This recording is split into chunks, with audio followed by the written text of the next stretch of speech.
for the part of marine biodiversity, many of the corals here in this island, Pag-asa Island itself, and the case are now degraded. No? So, ibig sabihin ng degraded is that many of the corals are now small. Many of the large corals are now dead.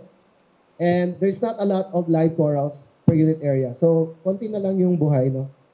My assessment, based on my experiences with the rest of the reefs in the Philippines, is that the Pag-asa coral reefs, the Cay, the Pag-asa Island itself, have coral reefs that are now experiencing either a decline or degradation. No? Overfishing, and the habitat itself is not in a good condition. The K2, Pag-asa K2, the pile of rubble is over the height of a person.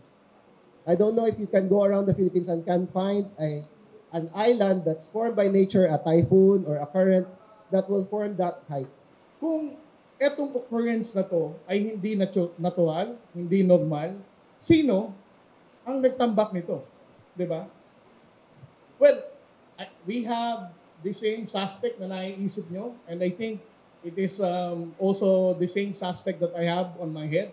There's no other that we can name with this kind of activities. No? It's only the People's Republic of China for all the four circumstances that I would highlight. Una sa lahat, sino ba ang may access dito sa case 1, 2, 3, and 4? No?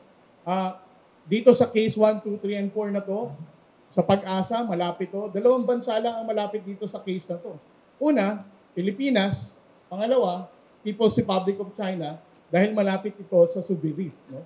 So, obviously, ang Pilipinas naman, wala naman tayong karanasan na gumawa ng paninira ng corals para makagawa lang ng small-scale reclamation para mapalawak ang mga area na to.